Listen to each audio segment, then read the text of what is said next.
Time was never meant to be gentle. In ancient Egypt, time was not a line, not a clock, not a promise.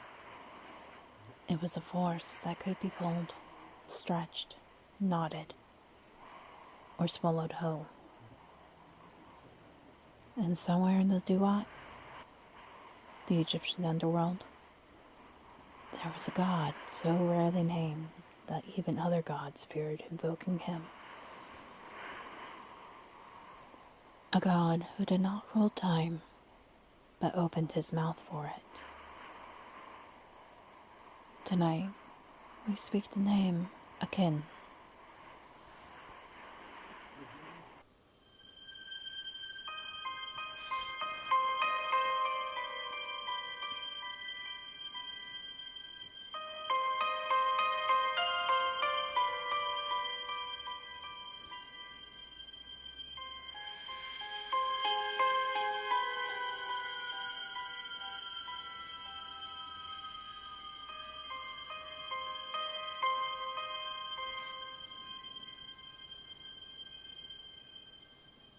I'm your host, Kari, and tonight we're entering one of the quietest corners of Egyptian mythology. A place where the gods stop speaking loudly, where names are scarce, and where meaning hides in fragments. Tonight we're looking into Aqen, an underworld deity mentioned sparingly in the Book of the Dead, yet entrusted with one of the most terrifying cosmic roles imaginable. Guardian of Ra's celestial bark, bearer of the Shen ring, symbol of eternity, and the being described as the mouth of time, where gods and demons pull the rope of time itself. This is not a god of temples. This is a god of mechanism.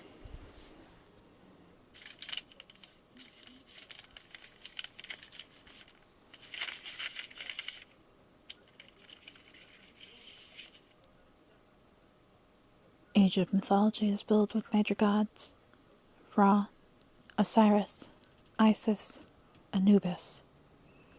But beneath them exists a shadow network of minor, functional, and liminal deities. These gods did not rule concepts, they operated them. Aqen belongs to this category, a deity who does not receive prayers, but whose failure would collapse the cosmos. In Egyptian belief, the most dangerous forces were never flashy. They were quiet, precise, and absolute. Aqen first appears in the Book of the Dead, a collection of spells and instructions meant to guide the deceased through the afterlife. He is not given a long introduction, no genealogy, no myths of birth. He simply is. And when he appears, the texts assume the reader already understands the danger. That alone tells us something. The Duat is not hell. It is not punishment. It is a process. A realm through which the sun god Ra must travel every night, battling chaos, decay, and uncreation before rising again at dawn. If Ra fails, the sun does not rise. Time ends. Aqen exists inside this nightly journey, not as a warrior, but as a gate.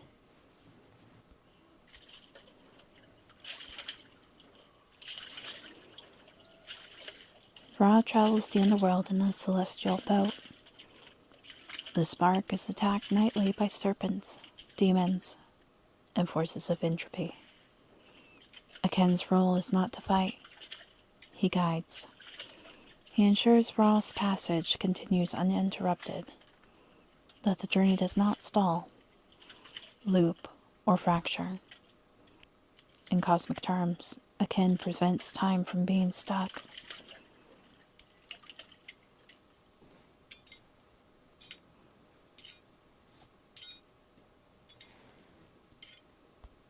Aqen is set to bring the Shen ring to Ra. The Shen ring is a symbol of eternity, a loop with no beginning or end. By carrying it, Aqen reinforces cyclical time, night to day, death to rebirth, end to beginning. Without this ring, time would unravel into chaos, linear, decaying, finite. Aqen is not eternal himself. He maintains eternity for others. Here we reach the most unsettling description. Aqen is called the mouth of time. In Egyptian texts, mouths are not passive. They speak spells. They consume. They create reality. At Aqen's mouth, gods and demons pull the rope of time. Time is not flowing. It is being hauled, measured, resisted, strained. This suggests time as labor, a burden, a force that requires constant effort to keep moving.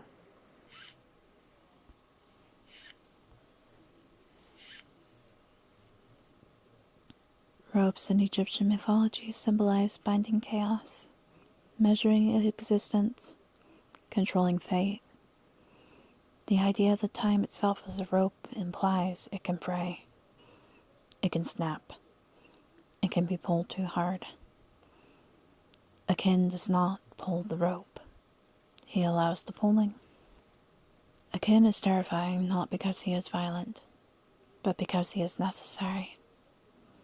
If Aqen stops opening his mouth, time halts. If the rope breaks, the cycle ends. There is no apocalyptic battle, no final judgment, just silence. This is ancient cosmic horror, the fear that existence depends on fragile systems we cannot see. Osiris governs judgment. Aqen governs continuation. Osiris decides who moves on. Aqen decides whether anything moves at all. This makes Aqen more fundamental and more dangerous. Judgment can be debated. Time cannot.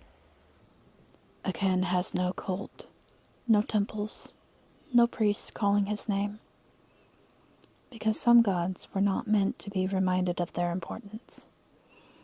He was acknowledged only in funerary texts, where precision mattered more than devotion. Naming him incorrectly could disrupt the journey, so he was named sparingly. Aqen echoes other figures. Kronos, devouring time. The Norse Norns, weaving fate. Hindu Kala, time is death. And the Greek Ananke, inevitability. Across cultures, time is personified as something hungry, a mouth, a pull, a force that consumes even gods. Aqen reminds us that time is not passive. It is maintained, pulled forward by effort, held open by something that could, at any moment, stop caring. The sun rises not because it must, but because the system holds. Aqen does not judge you. He does not punish you. He does not save you. He simply opens his mouth, and time passes through. And when it stops, there is no after. Thank you for listening to the Morbid Witch Podcast. If tonight's episode unsettled you, good. Some gods are not meant for comfort, only to remind us how fragile reality truly is. Follow the podcast wherever you listen, and share it with those who feel the weight of time pressing heavier than it should. Until next time, stay strange, stay spooky, and remember, the shadows are always watching.